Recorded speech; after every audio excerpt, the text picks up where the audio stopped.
Bismillahirrahmanirrahim. Students, hopefully all will be fine.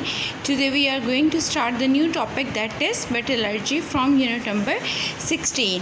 First of all I will tell you about the metallurgy कि metallurgy होती क्या है. Basically ये एक ऐसा प्रोसेस है जिसमें मेटल को एक्सट्रैक्ट किया जाता है in a pure state on a large scale from its ore. अब किसी भी मेटल को उसके ओर से एक्सट्रैक्ट करना बाय फिज़िकल और chemical mean is called metallurgy.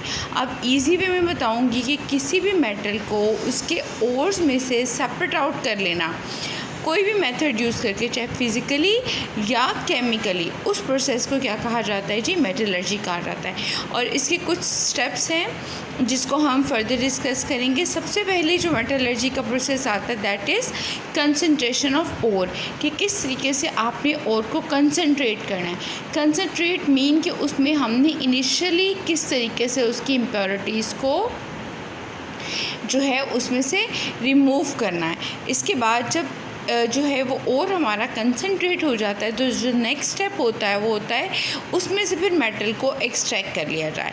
उसके बाद जब और में से मेटल एक्सट्रैक्ट हो जाती है तो फिर थर्ड स्टेप में हम उस मेटल को भी बिल्कुल प्योरीफाइड करते हैं और उस प्रोसेस का नाम होता है जी रिफाइनिंग ऑफ द मेटल. तो आज जो हमारा स्पेसिफ़िकली हम लोग जो है वो डिस्कस करेंगे कि कंसंट्रेशन ऑफ ओर कैसे की जाती है और कैसे की जाती है. तो पहले इसको डिफ़ाइन करेंगे और फिर इसके मेथड्स देखेंगे कि कौन कौन से मेथड्स जो हैं वो इंडस्ट्रियल में जो है वो यूज़ किए जाते हैं टू कंसंट्रेट द ओर. तो first of all I will define the procedure. Concentration of ores means the process of removal of gangue from the ore is technically known as concentration.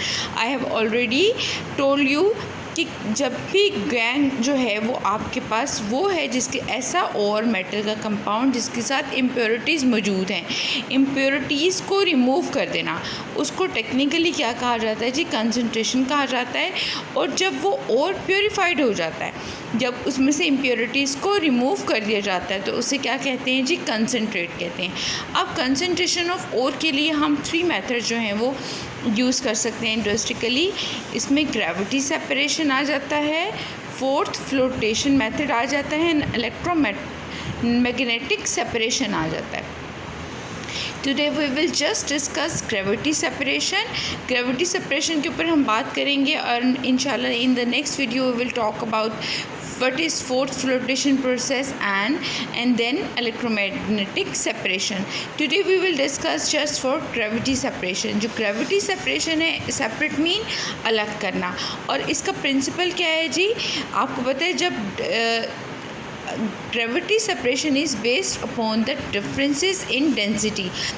Density के difference की वजह से आपको पता है जो चीज़ जितनी ज़्यादा डेंस होती है वो बॉटम में सेटल डाउन हो जाती है, और जो लाइटर वेट होती है, जो लेस डेंस होती हैं, वो किसी भी लिक्विड की सरफेस के ऊपर फ्लोट करती हैं. तो बिल्कुल इसी तरीके से gravity separation is based on the differences in density of metallic ore and gangue particles. Gangue particles क्या? जो इम्प्योरिटीज़ हैं, और मेटालिक ओर जो कि हमें रिक्वायर्ड है, मेटल्स जो हमें रिक्वायर्ड है. इसमें हम लोग क्या करते हैं जी?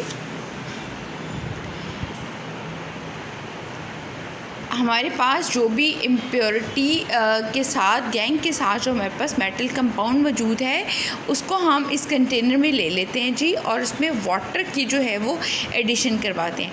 अब वाटर के साथ जो है वो गैंग पार्टिकल्स जो है वो मिक्सअप हो जाता है, और वो लाइटर इन वेट होने की वजह से, लेस जो है वो डेंस होने की वजह से ऊपर जो है वो फ्लोट करने लग जाता है. जबकि जो हैवी मेटल्स हैं जिसके अंदर जो है वो और मेटल जो है पानी के साथ मिक्स होती है, तो वो हैवी होने की वजह से इधर नीचे जो है वो सेपरेट हो जाती है, और यहाँ पर बॉटम में आप देख रहे हो तो कंसंट्रेटेड और जो है वो आपकी जो है वो हासिल हो जाती है. In this way you can get the concentrated ore from gravity separation method. Hopefully जो है वो आपको समझ में आ गया होगा. Thank you so much.